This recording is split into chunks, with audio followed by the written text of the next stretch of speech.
Hello friend, welcome to share market live. मैं हूं सागर और आज के वीडियो में हम बात करने वाले हैं निफ्टी और बैंक निफ्टी के ऑप्शन चेन डेटा के बारे में और अगले हफ्ते की किस तरीके के जो संकेत है यहाँ पे देखने को मिल रहे हैं उसके बारे में हम बात करने की कोशिश करेंगे। अगले हफ्ते के लिए जो ट्रिगर्स हैं वो है बिहार इलेक्शन के रिजल्ट और उसके पहले यहाँ पे आपको मार्केट में कुछ वॉलेटिलिटी देखने को मिल सकती है।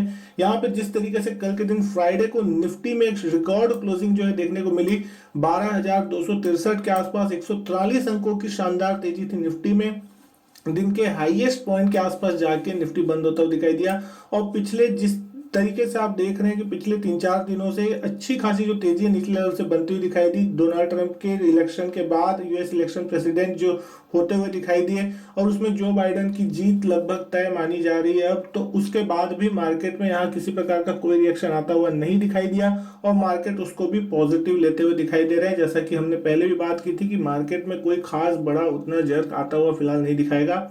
लेकिन यहाँ पे अगर हम बात करते हैं कि कल निफ्टी का किस तरीके का कारोबार देखने को मिला है, तो निफ्टी में 12,200 का कल 280 का हाई लगता हुआ दिखाई दिया और 12,131 का लो लगता हुआ दिखाई दिया। 12,156 पे निफ्टी की कल के दिन जो ओपनिंग देखने मिली और उसके बाद से वहां से लगातार एक बाइंग का सिलसिला जो था निफ्टी में बनता हुआ दिखाई दिया।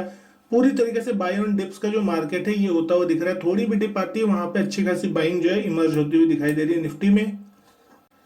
वहीं अगर बात कर ले बैंक निफ्टी की तो 26,800 के आसपास बैंक निफ्टी क्लोजिंग होती हुई दिखाई दी। लगभग 2% के आसपास की तेजी, 485 अंकों की तेजी के साथ शानदार बढ़त जो है बैंक निफ्टी में भी देखने को मिली। कई बैंकिंग स्टॉक जो है प्राइवेट सेक्टर बैंक स्पेशली अगर हम बात करें वो नए हाई लगाते हुए लगभग दिखाई दे रहे हैं, जिसमें से रिलायंस इंडस्ट्री की अगर हम बात करें टॉप गेनर में कल 3.5% से ज्यादा की तेजी थी। बजाज फिनसर्व में 3.5% की तेजी देखने को मिली। इंडसइंड बैंक में 3% का उछाल था। एचडीएफसी बैंक ने अपना फ्रेश 52 वीक हाई लगाया, 1308 रुपए पे क्लोजिंग आती हुई दिखाई दी। 3% का बड़ा उछाल रहा है यहाँ पे। कोटक बैंक भी अपने हाई के करीब पहुंचता हुआ दिख रहा है। 2.3% के उछाल के साथ ये स्टॉक बंद होता हुआ दिखाई दिया। लेकिन प्रॉफिट बुकिंग जहां होती हुई दिखाई दी वहां मारुति सुजुकी में लगभग 0.25% की गिरावट थी। गेल भी लगभग 2% के आसपास कमजोर देखने को मिला। भारतीय एयरटेल में 1.5% गिरावट थी।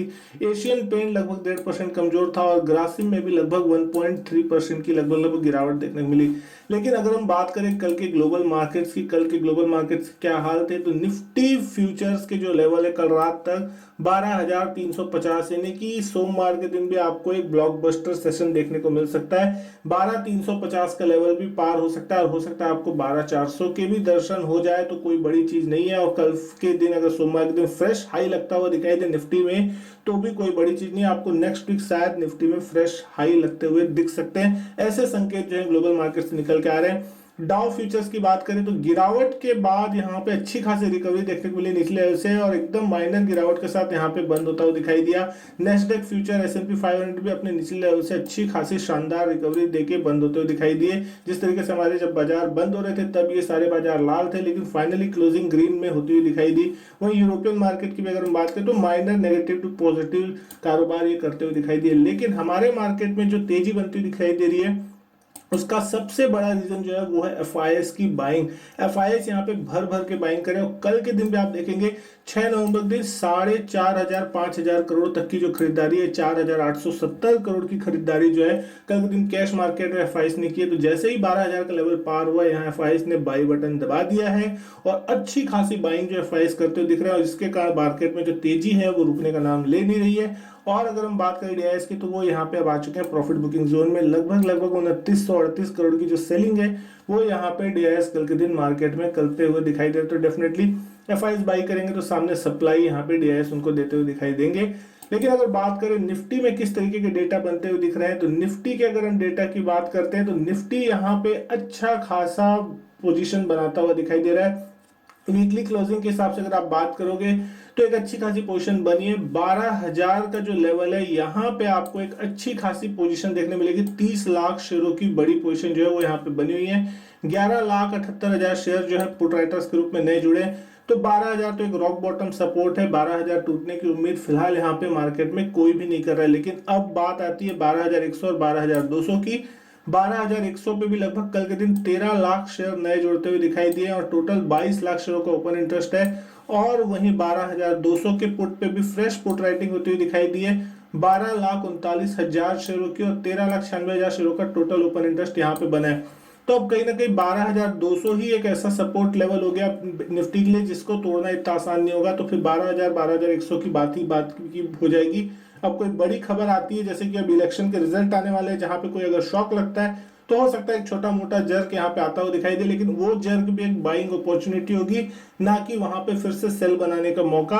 वहां पे भी अगर मार्केट में डिप आएगी तो डेफिनेटली बायर्स वहां पे भी नीचे में बैठे हुए हैं खरीदने के लिए, तो उस डिप का इंतजार करेंगे। अगर वो डिप आती है किसी भी बुरी न्यूज के चक्कर में तो वहां पे भी आपको एक अच्छी खासी बाइंग इमर्ज होती हुई दिखाई देगी। लेकिन अगर बात करें ऊपर साइड कॉल में किस तरीके के डेटा बनते हुए दिख रहे हैं, तो 12,200 के कॉल में आप देखेंगे 13,50,000 शेयरों का ओपन इंटरेस्ट बना है। कल के दिन 4.5 लाख शेयर यहाँ पे नए कॉल राइटर्स जुड़ते हुए दिखाई दिए, लेकिन यहाँ पे कॉल राइटर्स लगातार एक दिन के बाद एक दिन जब नेक्स्ट डे आता है तो इनको अपनी पोजीशन काटनी पड़ती है, जैसे कि आपको देखने मिल रहा है 12,000 के कॉल से कल के दिन 3.5 लाख शेयरों की अनवाइंडिंग देखने को मिली। यहाँ पे जो 12,000 के कॉल राइटर्स थे उन्होंने अपनी पोजीशन गिव अप कर दी, और इंटरनली और हम बात करें 11,900 की कॉल की तो 1.5 लाख शेयर वहां से निकलते हुए दिखाई दे रहे हैं। तो जैसे जैसे मार्केट ऊपर जाता जाएगा कॉल राइटर्स जो निचले लेवल पे फंसे हैं वो यहाँ पे अपनी पोजीशन काटने के लिए मजबूर हो जाएंगे, और वही फ्रेश तेजी करने के लिए भी मजबूर करेंगे मार्केट में, क्योंकि कॉल बाइंग होगी तो उसके चक्कर में यहाँ पे आपको और मार्केट में तेजी बनती हुई दिखाई देगी।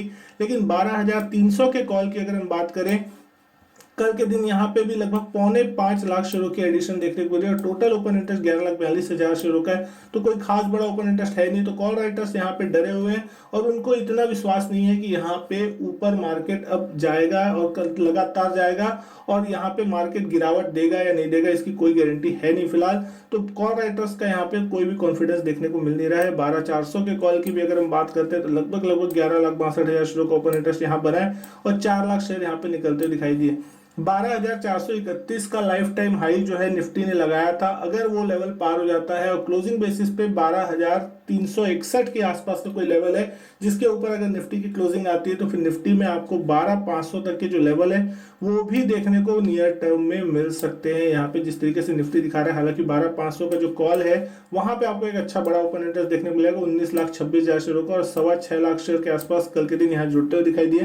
तो इस हफ्ते की एक्सपायरी 12,500 के ऊपर तो होगी नहीं होगी ये नहीं कह सकते, लेकिन हो सकता है आपको एक बार 12,500 तक का अटेम्प्ट देखने को मिल जाए इस हफ्ते में।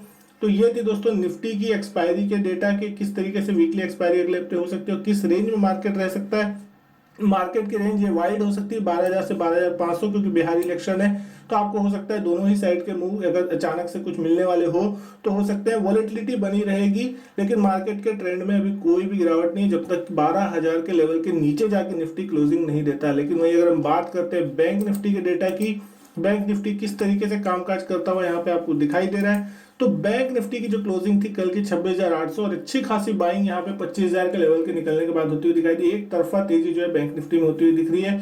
तो अब जो बैंक निफ्टी के लिए सपोर्ट और रेजिस्टेंस का लेवल होगा उसकी अगर हम यहाँ पे बात करते हैं तो बैंक निफ्टी का सबसे पहला सपोर्ट लेवल तो यहाँ पे दोस्तों 26,000 है। मोटा मोटी अगर हम मान के चले 9,90,000 शेयरों का बड़ा ओपन इंटरेस्ट यहाँ जुड़ा है, और कल के दिन 6,63,000 शेयर यहाँ पे पुट राइटर्स के रूप में जुड़ते हुए दिखाई दे। तो बहुत बड़ी पोजीशन यहाँ पे जो ऐड होती हुई दिख रही है।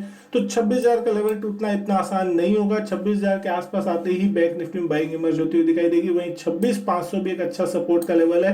लगभग 3,35,000 शेयरों की एडिशन कल यहाँ हुई है, और 4,12,000 शेयर जो है टोटल यहाँ ओपन इंटरेस्ट में बने हुए हैं। तो 26,000 से 26,500 एक अच्छा सपोर्ट है, बेस है निफ्टी के लिए। लेकिन वहीं अगर हम बात करते हैं कॉल में किस तरीके के डेटा है, तो कॉल में आप देखेंगे 27,000 के लेवल पे पहला रेजिस्टेंस आपको यहाँ देखने को मिलेगा। 5.5 लाख शेयरों की एक बड़ी पोजीशन कही जा सकती है।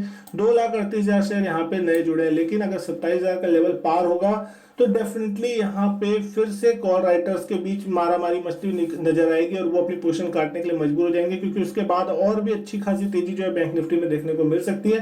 हालांकि पहला रेजिस्टेंस लेवल 27,000 पे और दूसरा है फिर 27,500 पे, जहां पे भी आपको लगभग 5 लाख शेयरों का ओपन इंटरेस्ट टोटल देखने को मिल रहा है। 1,96,000 शेयर कल के दिन यहाँ पे भी नए जुड़े। तो कॉल राइटर्स में कॉन्फिडेंस कम है, लेकिन दोस्तों यहाँ पे एकदम से बहुत ही ज्यादा ऊंचे प्राइस में जाके अभी लेना थोड़ा आसान नहीं होगा, क्योंकि मार्केट लगातार तेजी दिखा रहा है। तो यहाँ पे अगर आपको कोई डिप मिलती है तो डेफिनेटली डिप में एंट्री करना ज्यादा अच्छा स्ट्रेटेजी हो सकता है, ना कि ऊपरी भाव पे जाके लेने का, क्योंकि डेफिनेटली मार्केट में अगर आगे तेजी भी बननी, लेकिन अगर आप ऊपर भाव पे एक बार फंस जाओगे तो हो सकता है कि कुछ दिन आप फ्रस्ट्रेट हो जाओ, कुछ दिन आपके भाव वापस ना आए और फिर वापस आए, लेकिन उस टाइम पे उतने दिन जितने दिन आप उसमें फंसे हो उतने दिन आपके किसी और चीज में पैसे बन जाते।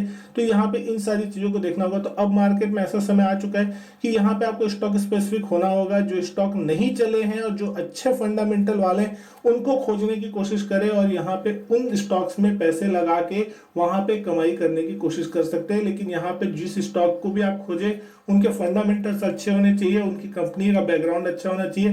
किसी भी छोटी मोटी आय बाय कंपनी में आप जाके पैसे लगाएंगे तो हो सकता है यहाँ पे आपको प्रॉब्लम देखने को मिले, क्योंकि मार्केट सिर्फ उसी कंपनियों को रिवॉर्ड करेगा जिन कंपनियों के रिजल्ट जो है वो अगले क्वार्टर में अच्छे आने की उम्मीद है और यहाँ से जिसमें रिवाइवल के संकेत देखने को मिल रहे हैं, बस वही सेक्टर जो है यहाँ पे अब अच्छे खासे भागते हुए दिखाई देंगे। तो दोस्तों मैं उम्मीद करता हूँ आपको वीडियो पसंद आई होगी। वीडियो अच्छी लगी हो तो वीडियो को लाइक कीजिएगा, शेयर कीजिएगा दोस्तों के साथ। चैनल सब्सक्राइब नहीं किया तो चैनल को भी सब्सक्राइब जरूर कीजिएगा। मैं आपसे मिलता हूँ अपने नेक्स्ट वीडियो में, तब तक के लिए good bye and thank you.